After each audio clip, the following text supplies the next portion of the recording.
Good day, nerds, and welcome to episode 91 of the Nerd Cantina Show. I'm your host, Ken, joined by my co-host, Steve, and we're going to cover this week's nerd news. We're going to begin in entertainment talk, covering some Disney Plus news and other streaming services. Netflix finally releases some numbers on how well their original movies are doing.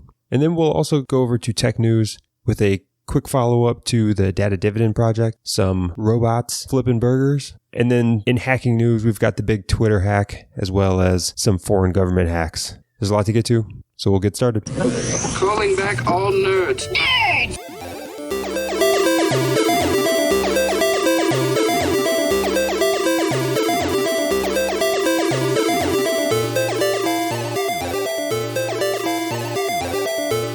All right, and welcome back to episode 91. And we can, I guess, begin this week, entertainment talk, and get started with Disney Plus announcing some upcoming shows, some delays. There's some rumors, all kinds of things going on with the Disney Plus slate here. Yeah, you kind of seen these coming, didn't you? COVID's been wrecking shop on everything. It was bound to do some damage with our upcoming shows and whatnot. So this isn't really surprising. It's still depressing as shit, but it's really not surprising at this point. Yeah, whether it comes from the delays because of production delays. So we've got the Falcon and Winter Soldier, which is being delayed because they just haven't finished filming, and then COVID just put a halt to production. And I still think there's probably more to this. There was also rumors that came out this last week about WandaVision being delayed, and then Disney came back and said, no, it's still going to come out in 2020. But there's a lot of rumors about it getting pushed back. And I tend to think there's got to be some truth to it when the movie slate we know has been pushed back with Black Widow. I think the Multiverse of Madness for next year is still not. Well, anything that is not yet in production is for sure pushed back. I think Eternals and Black Widow were the only things that were like in the works when COVID hit. So those were the only two that I think could have released on time.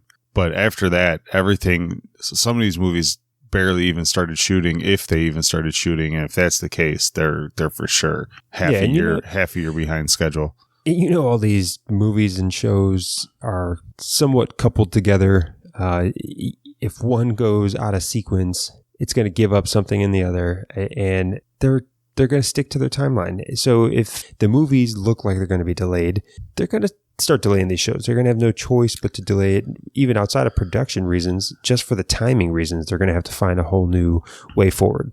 Like, I'm going to get really frustrated too, just because they're showing Black Widow to all the NBA players at Disney World. It's like one of the things that they're doing to keep them happy, as if making millions of dollars playing a sport isn't good enough. So they're releasing that to everybody in the Disney World bubble, and there's already leaks. I want to say that you can find a copy of the movie online, and if that's the case, it's only gonna be a matter of time before every asshole gets their hands on it. And now, like, I don't want to watch it a bootleg version on a Fire Stick. Like, I want to watch it in the theater, like I always do. I want to write a review on it, like I always do. And with the theaters being shut down and Disney Plus not wanting to release it on Disney Plus, I feel like it's only a matter of time before it gets ruined for the audience viewers like myself. Yeah, I can imagine there's like Steph Curry in there with a camcorder, just recording it and releasing it on bootleg. I know, it's like out of the people in there, whose shithead 15-year-old son is bootlegging this movie as if daddy doesn't have 5 Maybachs in his fucking garage, you piece of shit. Yeah, but he wants to be the cool one that gets it to all his friends who aren't in the bubble. Yeah, asshole. COVID just becomes more annoying by the minute. I swear, it's just like I can't do this much longer. They need to get on this vaccine or something, because I want to go to a movie. I don't want to quit having, and everyone's like, oh, this is first world problems. Like, really, is Black Widow getting leaked ruining your life? Yes. Yes, it is ruining my life. Okay? Unfortunately for everybody here, I live in a fucking first world, so they are my problems. I write movie reviews. All right. There's a lot of other movie podcasters that we're friends with. This is definitely throwing monkey wrenches in everybody's shit. So for all you Karens out there, quit. Yeah, it's ruining my life. Take it or leave it. I don't give a shit. Well, you still might get, maybe some new shows. I don't know if you're excited about Star Wars: The Bad Batch. It was announced it'll come early in 2021, which is going to be another animated Star Wars series following up. Was it the Clone Wars that follows? Yeah, I think so, and I'm willing to give it a shot. The word on the street is Kathleen Kennedy's out, so I'll take anything post Kennedy. I feel like that's been on the street for a long time. Yeah, but I can't remember who posted it, but I mean, she can't survive the last 3 years of just horrible Star Wars features. Like, she can't survive that. You've got to assume that she's out, but the fact that it hasn't happened swiftly leads you to believe that, I don't know, nobody knows what's going on in those rooms. I mean, like, and everyone. It's funny because, I mean, you want more women in Hollywood and stuff like that, and if they don't fire her just to appease the biased sex numbers of gender in movies, like, this is a huge loss. Like, hire another woman for all I give a shit, but this lady's trash. Like, and if she gets to keep her job after The Last Jedi and Rise of Skywalker, if that ain't privilege, I don't know what is. like fire that woman. She is trash. Yeah, I mean, she doesn't have any big wins on her side coming. There's not much good in the last couple of years coming out of Star Wars. It'd be tough. Kevin Feige would have been fired long ago if he completely derailed the Marvel MCU. Yeah, I mean, you got Favreau doing great things. That, like, just hire somebody that truly loves the property. There's enough people out there that were born in the mid 70s that are in their 50s and 60s now that have plenty of film experience that absolutely love Star Wars, that would not just come in and shit on the franchise. Find that person, give them a job. Like, it's not that complicated. Yeah. Well, either way, we got a new animated series coming. We know that the Star Wars movie slate is eventually coming. We don't know exactly what it is, but we also have Mandalorian soonish. Thank God they finished production on that before COVID. Because if Mando would have got pushed, fuck. Like, I need something to look forward to. A lot of people don't realize, like, we are going to come to an entertainment drought in the next couple months. Everything that is filmed and shot and in the can, they've pushed out. Like, we have very little left that they're going to make. So even as we've pushed some movies back, we've pushed some TV shows back, with the streaming and everything, we'll pound through those really fast. And then we're going to have this lull of, like, from November to next spring where there just ain't shit produced, being new and being posted. Like, it's just going to be this endless drought while we're just locked in our house while it's negative 30 degrees out. And I'm going to be pounding out old episodes of fucking Night Court or some shit. It's gonna be fucking I like how Night Court was on the tip of your tongue there. The show was fucking great. It was great. I mean, I could use a break of new content. Just let me get caught up for the last 6 years that I've watched. You fucking lemming. You live under a rock, so yeah, you got tons of shit you could fucking catch up on. But people like me who are sitting here waiting for Handmaids and Miss Maisel and all these other great shows to come back, like, I'm fucked, bro. I'm fucked. Well, we move on to the next story, which is interesting. There was did you ever watch 30 Rock? Oh yeah. Yeah. 30 Rock was a great show when it was running. It was definitely something I watched for years, and they were supposed to have, or they filmed their reunion episode. Oh, it aired. And it aired. You didn't watch it? I watched it. Of course I didn't watch it. But it aired both on streaming services, and it aired on just, over the air TV, local NBC networks. And there were many big markets that did not have access to watch the 30 Rock reunion here. So yeah, I caught wind of this, and I thought it was kind of bogus. I thought it was another fight of the streaming wars that's going to be happening with traditional cable and these streaming services. And after watching the 30 Rock reunion, I kind of see why the TV stations didn't air it. It was a straight half hour or hour. I turned it off halfway through because I couldn't take it anymore. It was a straight Peacock infomercial. like they paid all these 30 Rock stars big money to just brand the shit out of Peacock. Like even the advertisements when they went to commercial were just Peacock commercials. There was no no one was selling fucking Tide in the middle of this shit. There was no Papa John's fucking commercial. It was just straight up check out this new streaming service with all your favorite shows and da da da da. The one funny thing I did think of is that even the 30 Rock people were able to poke a little fun at Peacock because they were in the show. They had in-show branding, and so they're talking about Peacock in the 30 Rock fucking show even, and at one point Liz Lemon's like, yeah, it's got all your favorite NBC shows like Office, Parks and Rec, and and she went to say Friends, and they were like, no, not that one.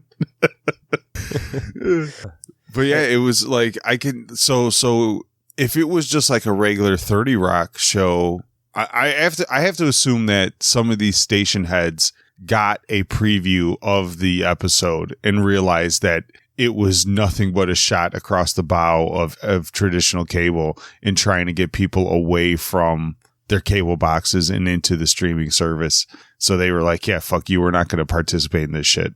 Well, and that's what the interesting part of it to me is that obviously it just shows that, the NBC affiliates, even in these major markets, they really are dissatisfied with the direction that all the NBC, and they have to be, right? Like their business model is selling, getting ratings through regular TV and selling ads. And now, Peacock comes, NBC thinks, oh, well, you're a part of the NBC family. Why don't you we'll all bask in the glory of this? No, we don't get a piece of that. And when you air new episodes within 24 hours of us putting it on TV, nobody's going to watch it. Almost nobody was watching stuff in real time anyway in the TiVo DVR era, but at least that still counted as ratings for them. Now, if they don't even need to do that and they can just go jump on Peacock and watch it for free streaming within 24 hours, well, TV's dead. Well, I do see a large subset of viewers not switching to Peacock even with that day after airing. So you get Peacock free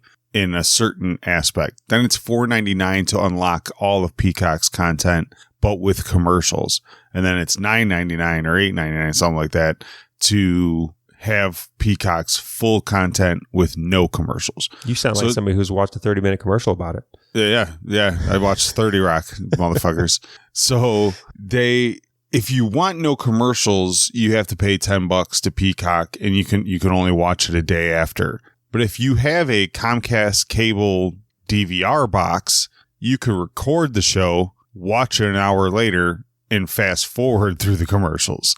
So if you hate commercials like many people do, you still may just record your favorite show on your DVR, watch it at your leisure, and fast forward through the commercials rather than give Peacock $10 and not have to hit that double F button on your fucking remote. Yeah, if that's still, if you've got that option available to you. But the problem is that this just encourages more people to do cord cutting and just get away from that cable model in the first place.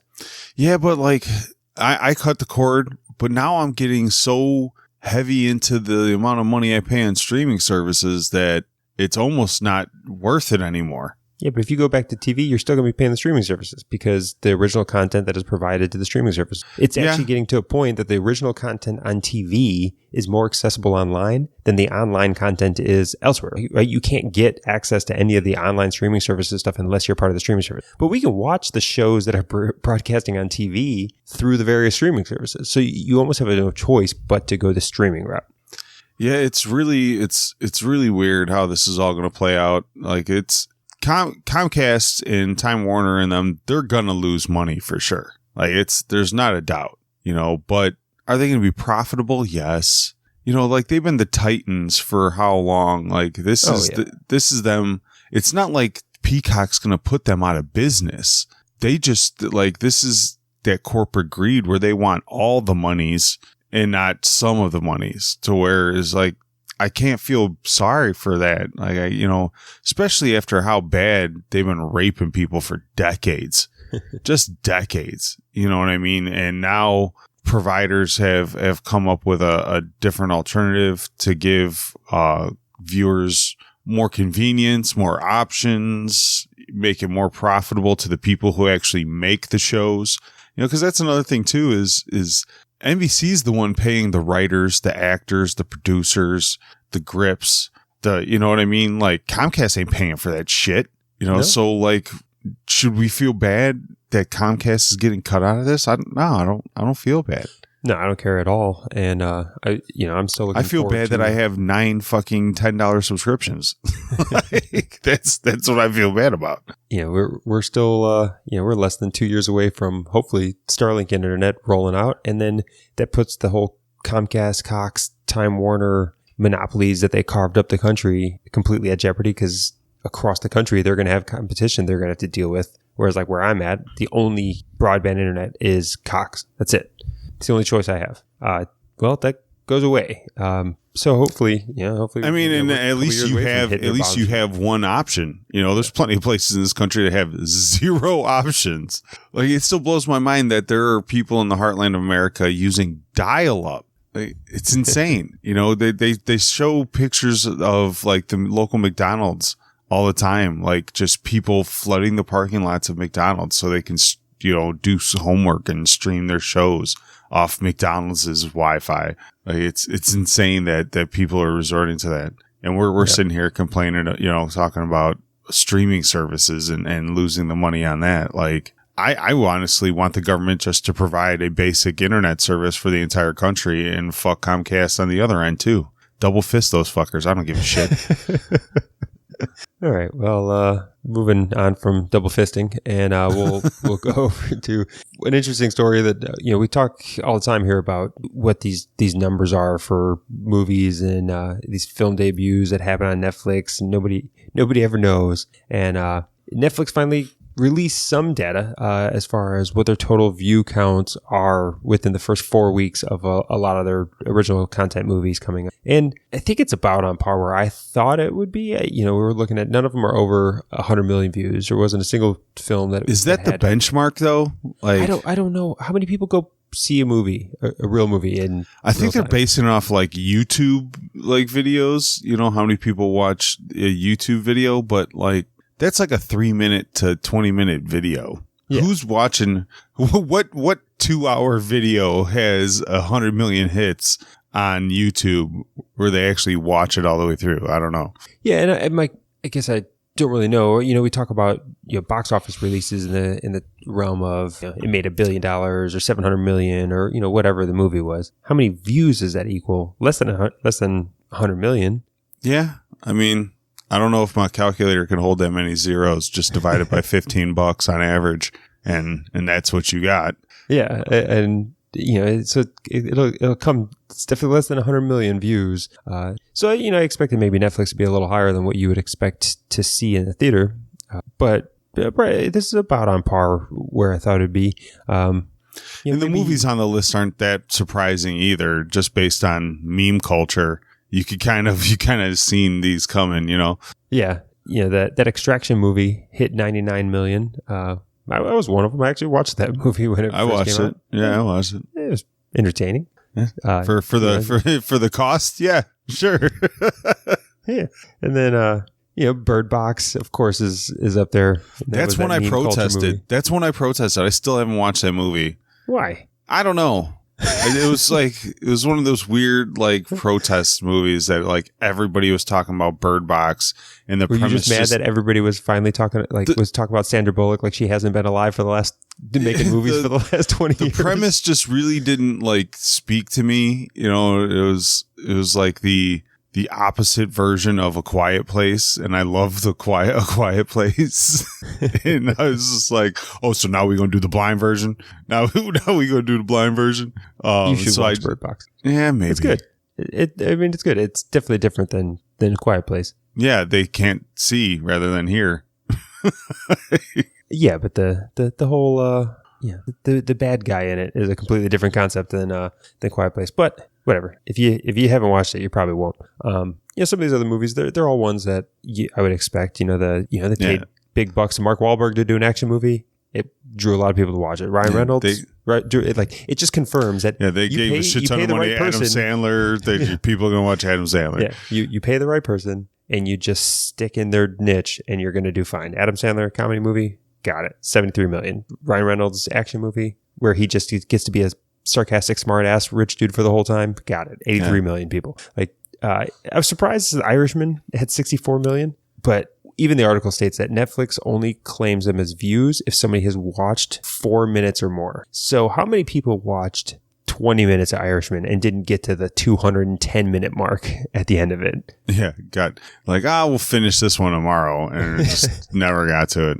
But 64 million started it. And then there's a couple other movies in there. But in the end, it's just interesting to see. Yeah, they've held this data really tight-knit. Even the people that make these movies don't get to know these numbers. Yeah. If you listen to Rogan and stuff, when they talk about their comedy specials, Netflix doesn't even let Rogan know how many people watched his fucking comedy special, which is kind of a little messed up. It is. But you see that there's some big hitters on the list, and then by the time you get to the 10th most popular movie on Netflix, which was The Perfect Date at 48 million. So the vast majority obviously aren't hitting that 50 million plus total viewers. Most of them are probably in the single-digit million views for their original. Yeah, you kind of know some of these, how much Netflix is buying them for. And we've talked before about Netflix's total overhead costs. I just wonder if these numbers justify some of that shit. I don't know. Yeah, I think it probably does. In the sense that, if 99 million people watched Extraction, the way they're looking at it is, if you can do this, Netflix has stated that they want meaningful content every 2 weeks. They want an original movie, original show releasing every 2 weeks. And if they can get 99 million people to watch that within the first 4 weeks of it coming out, then to those people, if 99 million people watch it, that's 99 million people who saw value in Netflix that month because they got a theater level movie for free, along with everything else. Yeah. So I think that that's really what they're going to continue to hope for, is that it just justifies, you not canceling your subscription because 3 weeks from now the next big show is coming out, or the next Umbrella Academy season's coming out or whatever else. But every 2 weeks something new should be coming out. Well, I mean, and to tie into the story we're going to be talking about next, who knows what data they're selling along with these viewerships that they're able to sell to movie studios and things like that based on who watched what for how long.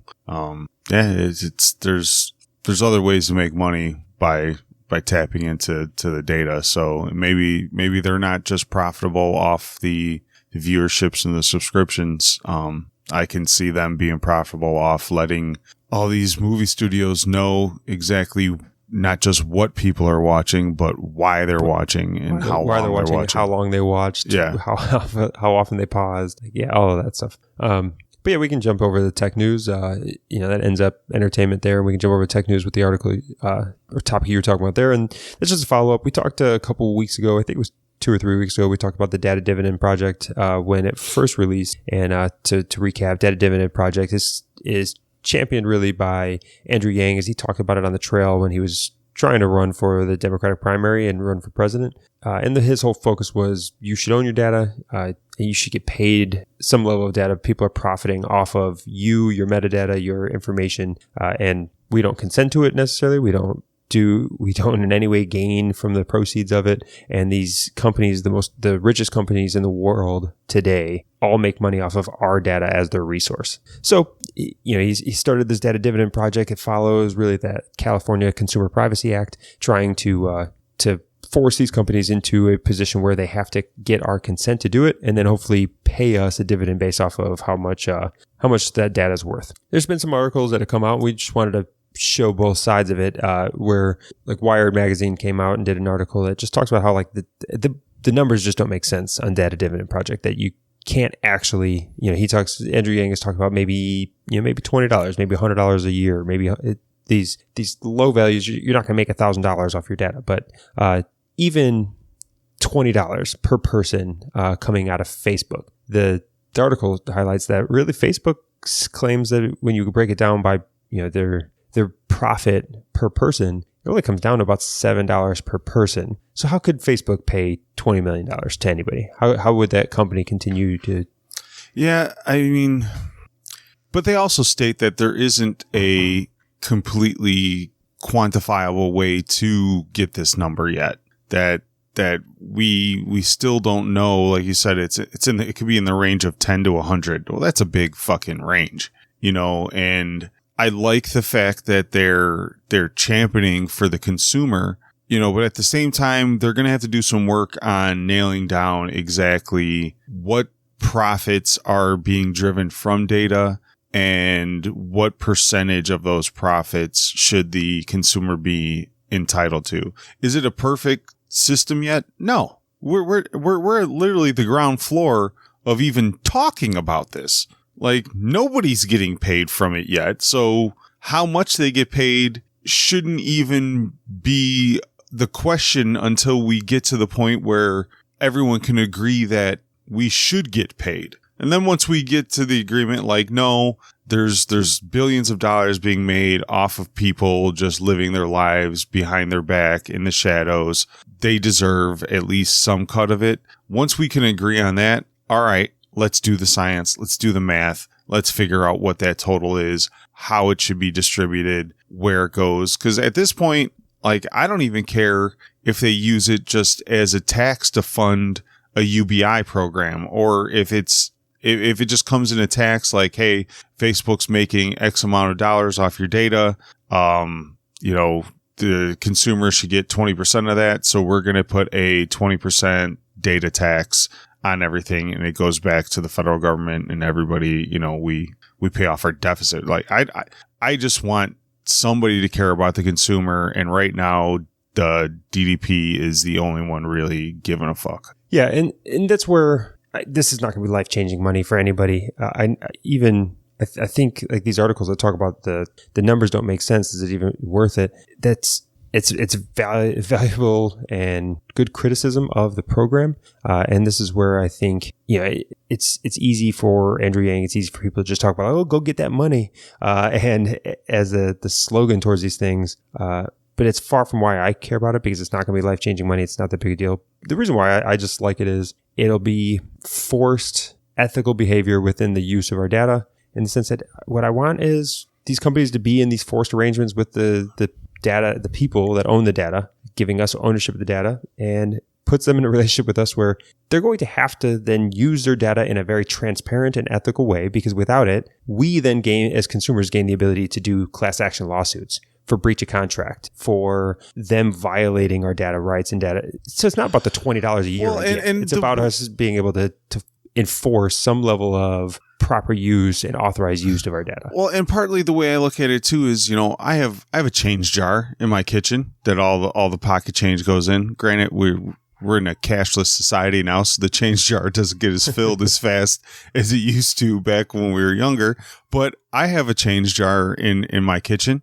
If my neighbor was walking in my house and just taking a handful of quarters once a month, is it going to really affect my life? No. But would I stop him? Fuck yeah. Like get your hands out of my change jar, motherfucker.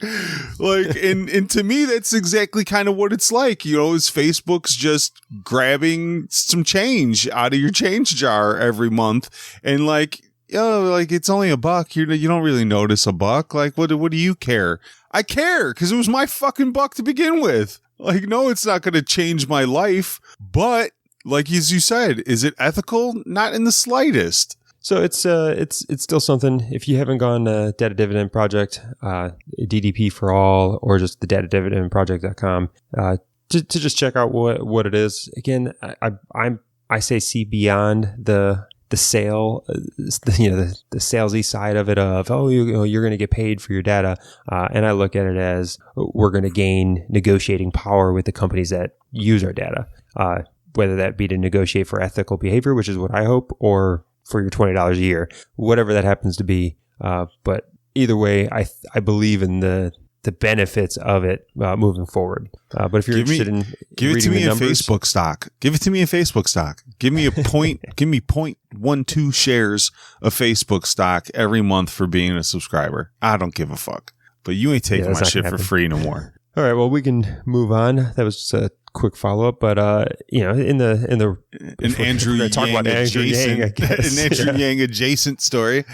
Yeah, we can go over to a little bit of automation talk here. And White Castles, for those of you in parts of the country that don't have White Castles, those are those little mini slider burgers that everybody else has copied at this point in time. Fuck your In-N-Out. Whitey's all day, son. But White Castles is moving up their timeline to have these tests of these automated fry cooks called the Flippy line robots. And it's going to start doing just the fry cook running the fryer in White Castles. It also has the ability to learn and start running the actual grilling the burgers. And they're going to start rolling this out in September as a test in some of the restaurants, and with the goal of using these automated fry cook systems within their kitchens across White Castles. Yeah, you knew this was coming. Like you seen the writing on the wall. It was only a matter of time. I'm not necessarily really opposed to this kind of stuff. I mean, I don't want humans to have to work in a White Castle's kitchen to support themselves for the rest of their lives. Like, that is not, just because these jobs exist doesn't mean that I want a large portion of society to have to do that kind of work to support themselves. It's not fulfilling. Like, White Castle's open 24/7. You go at 4 a.m. after a long bender, and Whitey's is there to show you love.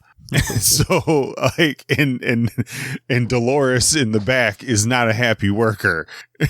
So I want Dolores to go home and get some sleep and find a meaningful job and just let a robot flip my sliders and hand me that bag at 4 a.m. I'm fine with that, but the sad thing is that I know Dolores doesn't have many options to go to outside of the White Castles. So that's the point we're at in society, is that it's not that she's working at White Castles because she loves fried onions and getting the runs. Like, she works at White Castles because that's her only option. And that is also shitty. So it's really scary when they put the robots in there, and now Dolores has got to figure out what the hell she's going to do with her life. Well, White Castles has claimed that this will not in any way impact the number of employees at a restaurant, that this is just going to be additive. Sure, and I shit rainbows. And I shit rainbows after Whitey's.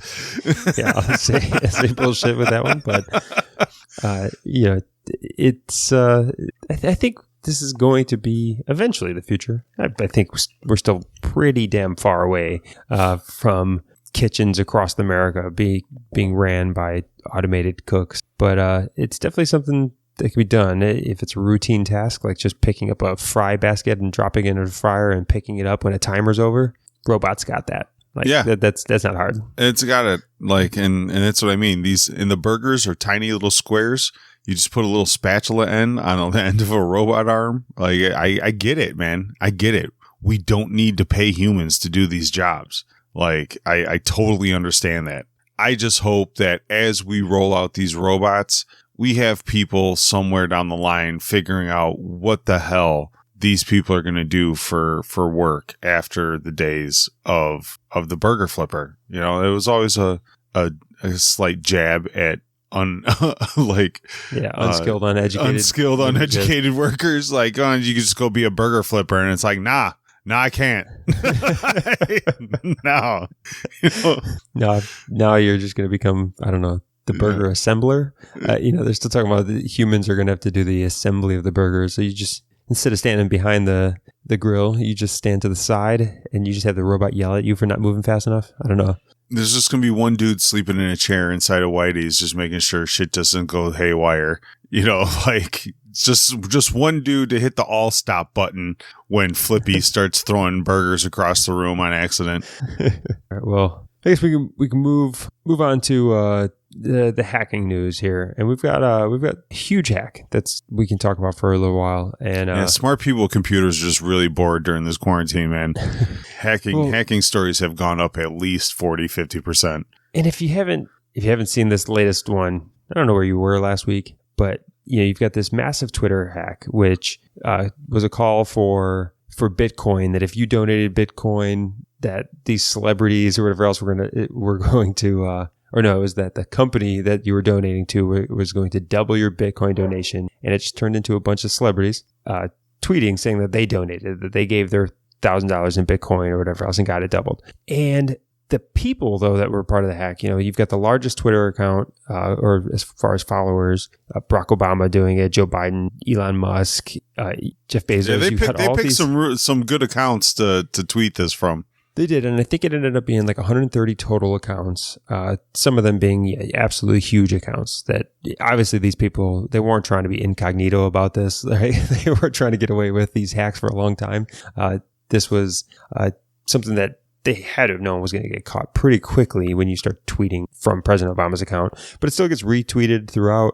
And some people donated. In the end, the hit wasn't nearly as big as I thought it would be. 120,000. So I have some thoughts on that. Okay, so one, the people that are most susceptible to these things are the very uneducated and the very elderly, right? And like those are yeah. Which ones of them have fucking Bitcoin?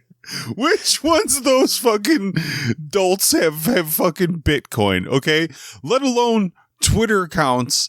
Like the target audience for this hack was so minuscule. Like so minuscule. I'm surprised they even got that much money, to tell you the truth. I mean, it's true. I don't know who would donate to this. Like, I cannot imagine a scenario where somebody. So if you're some millennial that follows Elon or Obama and has a Bitcoin account and you saw it and you clicked it and you paid for it, shame on you. Shame on you. Where is your skepticism? You grew up in the days of these internet scams and you should know better. Shame on you.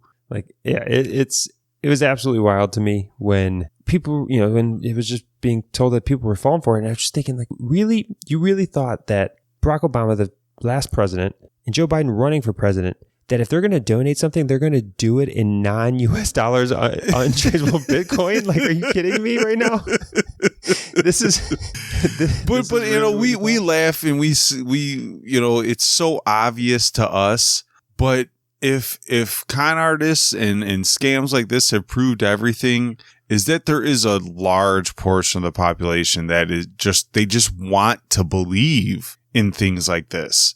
Like I think it's something psychological. I'm sure there's some egghead that can really break this down and explain the psychological need to have to give to these things. I've met old people. I know I've experienced people old people that have been scammed like this, that have been scammed with online messaging and given tens of thousands of dollars to people they have never met. Yeah.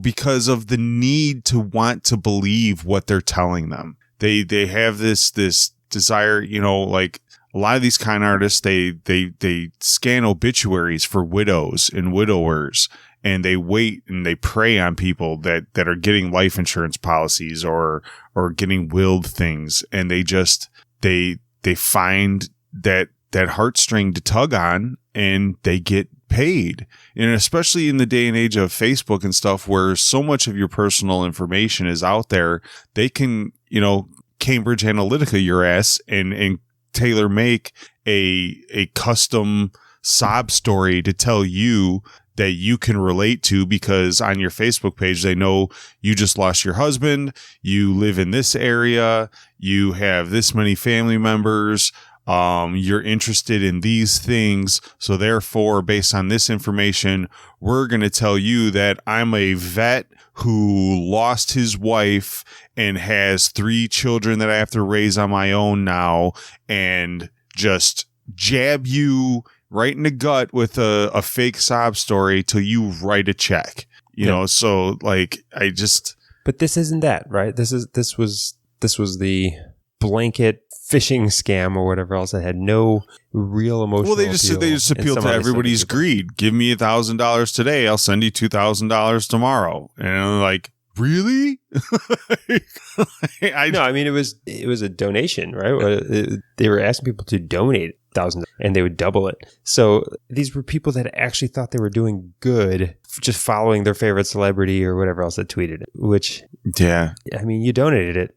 You're at the exact same financial point you thought you'd be, $1,000 less in your Bitcoin account, in your Bitcoin wallet. But, yeah, it's a weird hack. But New York Times did an article where they gave a lot of information that is probably true on how the hack happened. And FBI and everybody else is still investigating it. Twitter's going to get destroyed by the FBI right now as far as trying to figure out how this could happen. Because, you know, a lot of politics, a lot of things take place within Twitter. You cannot just have the most secure. You've got to think there's got to be extra security on like Joe Biden's account, on Barack Obama's account, that it should not have been easy. Well, that's the thing is, you hack Donald Trump's account, you could totally fuck the stock market in one tweet. Yeah, and so there is some actual. He does it all the time. He does it all the time. There is some concerning actual threats that have come about from this. So the FBI is looking into it.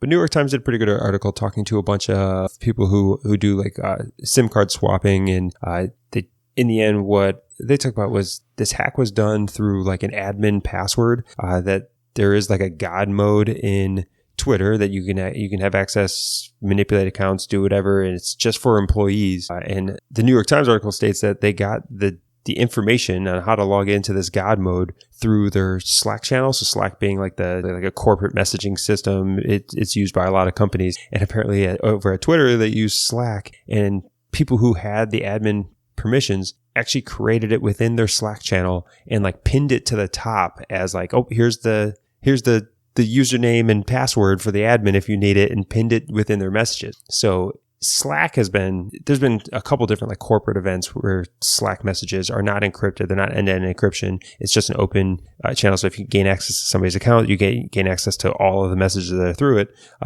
So it's pretty well believed. The New York Times put it out there. It's probably accurate that there's a Twitter employee's Slack account got hacked, which allowed them access to this admin account. And then they were able to go in God mode and do whatever they wanted. And they just apparently picked these 130 accounts based off of popularity, based off of whatever. Some of the accounts they chose are like really weird. Like there was like a deceased rapper that they had in there. It's like you got Barack Obama, Joe Biden, and some deceased rapper nobody's heard of. They probably, they probably just took the top followed accounts. They just probably looked at follower count, and how can we reach the most massive audience that we possibly can. It's not that simple though. If I didn't pull up the list of the 130 accounts, but some of them are just like weird. Like why did you take that 2,000 follower account and Barack Obama's account?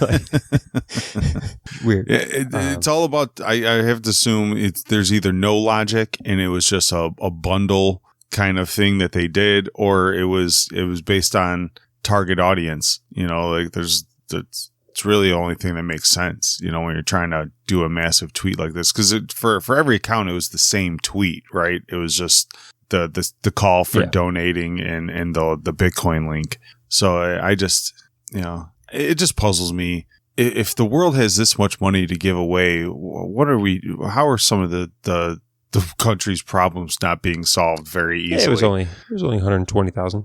Yeah, well, I mean, for this one, but when you look at the grand scheme of how much money people get conned out of every year, this was one scheme. There's thousands of them a year. When you quantify that money, it's like, really, we as a society just got all this money to just give away to scandalous ass fucking people that just because you feel like it. I don't get it. you know, anyway, I think this was a good thing that actually happened. It was fairly low cost, didn't scam a ton of people, fairly low hit. But it exposes a huge issue within. If I was Twitter, I'd refund that $120,000 to everybody and just thank them for the security test. And you got to think, if you're Facebook, if you're like LinkedIn, if you're these other companies, you're now like looking at what type of access you've given employees and what type of resources you've put into protecting these admin type accounts. So good, for me, good marketing for Twitter would be just to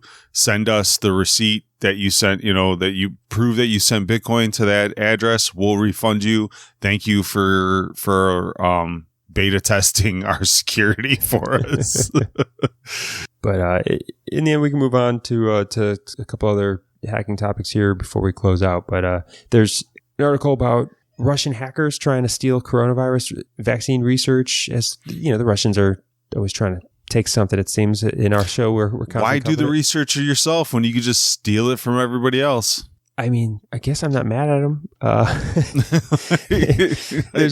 They're constantly trying to steal intellectual property and other things. In this sense, all right, I get it. In the end, they're not going to be the first to the market with the vaccine. But I saw so many people in CNBC and all these other like financial type shows that are just talking about like, oh, even during a pandemic, we can't respect intellectual property or whatever else. And I thought there's also an argument on the other side that like, this should be open source anyways. Even in a pandemic, we can't collaborate together to defeat the pandemic, and everybody else still has to like, this is fucking COVID, motherfuckers. This should be open source than a motherfucker right now. So it was a weird argument for the capitalist side of things about how like the pandemic should have not made these companies not even have to worry about this. And it's like, well, or you could just argue that all of these great scientific minds probably should just be collaborating and not racing to be the first one to the market to make the billions off of selling the coronavirus vaccine. But I mean, we don't live in that world. If there's one thing that should be ran non-for-profit right now, it is goddamn COVID vaccine. Okay, that's not the world we live in. No, it's not. Yay, capitalism. So if the Russians are the first ones to hit the global market with a COVID vaccine, it probably wasn't. I'm not gonna lie, like the way American capitalism works, I see myself being able to get a Russian vaccine before I'm able to get the American one. Let's put it like that. Like when the American vaccine comes out, damn well it's going to be movie stars and athletes and politicians that get it, while the rest of us are still wearing masks and locked in our house. Yeah. I mean, I live down in San Diego. I could just drive 30 minutes south into Mexico and probably get vaccines faster. That's what I'm saying. I got to take an 8-hour trip to Canada. All right. And then one other, I guess, nation with a strong cyber program we haven't talked about in a while, but there was an article coming out of Forbes this week about there was a big leak through it was like a 90 gigabyte files that revealed a bunch of like Iranian hacking. Iran has a strong cyber program. They always did. When we talked about like back in January, I don't know if anybody can remember, like 2020 has been pretty nuts. If you go back to January, we had the Soleimani assassination, and which everybody thought was going to lead to a war with Iran. And we were even saying then that it's not going to lead to a war with Iran. It's going to lead to a cyber war. It's going to lead to like it's almost like a cyber Cold War. Iran's not going to go fight us. There's very little likelihood they're going to do that. But they had a strong cyber. But they're going to try to fuck with us, and they were going to start way, hacking. Yeah. And it's pretty well proven that they have significantly increased the amount of attempted attacks, cyber attacks since then. And this data leak just shows that to the extent at which they are doing some hacks, but it also shows some impressive, like within this leak was like their recruiting videos and training videos where they had videos to train their cyber operatives. And then they have some tools available to them that have kind of blown away people in the tech industry and the tech industry as far as like how fast they can completely pull out anything that's of value out of Google accounts. That if they can get access to your logins, if they can hack an account, how fast they can strip that down to anything that is meaningful through their automated ways of kind of scanning and picking through your emails, picking through your calendar, picking through everything else, and then just essentially creating profiles from stolen accounts. Yeah, I mean, and this all goes back to a lot of our conversation with Bill Clay, our white hat hacker friend. There's going to be a lot of people like this is never going to go away, and it is just about us being diligent and hiring the smartest and best people in our nation to protect us. Like most of the people that are would be best suited to protect us from hacks like this end up going into the private sector because the United States government is not willing to pay them the amount of money that it would take to secure them to protect our nation. So therefore, it all goes to private companies, and yet we need to shift some priorities in this nation, and a lot of them need to be shifted towards tech. You know, we're so slow moving the giant ship that is America towards the problems that are really affecting us in life, and this is another one of them that good luck, man. We are going to constantly be a decade behind all of this shit. Yeah, I mean, we do have our own cyber programs and things that are pretty well funded. It's just, you know, we will probably be a bit slower to scale it compared to our adversarial nations. But you're right, this is not going away. Like this is the future of all type Cold Wars. You know, the human cost of large scale warfare between developed nations is too great. What's the exact definition of a Cold War? Is it just where there's no body count or no humans involved? Yeah, because at some point, like hackings and what, depending on what you do with these hacks, they can't be just looked at as Cold War, you know, tactics. Like at some point, it's got to be actual acts of war. You know, like if we can't protect ourselves through the data lines enough to stop these attacks, then we need other forms of deterrent. And blowing your shit up is always a good deterrent. And sad to say, I am not for war, but at the same time, we need to protect our power grids. We need to protect our corporate data. We need to protect our information and our citizens from these foreign players. And if we can't do it through the tech alley, then we have to say, fine, if we catch you hacking, people gonna die, and they ain't gonna be Americans. Sorry about it. So stay the fuck out of our internet. Yeah, it'll be a difficult thing. I don't think we've ever launched an actual lethal assault in response to a cyber threat or attack, but I could definitely see that happening, especially if things become sophisticatedly targeting infrastructure or critical essential services, stuff like that. But we don't have it yet.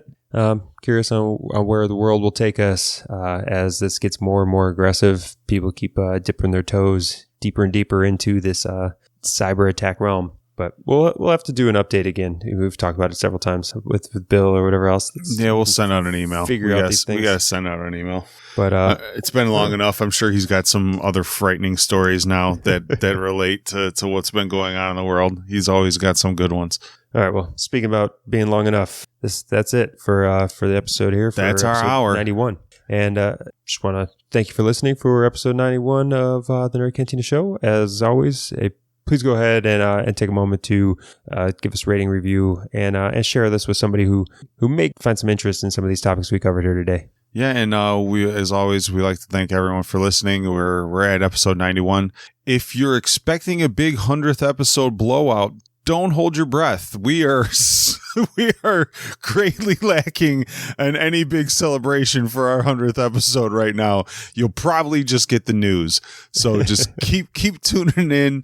Thank you for listening to these 90 previous. We're gonna keep going. We're inching up on 100. It's a big milestone for Ken and I, and we really appreciate everybody that hangs out at the Nerd Cantina /community. It's been a fun ride, and we're gonna keep going. All right. Well, with that said, thanks again. Talk to you next week, nerds. See ya.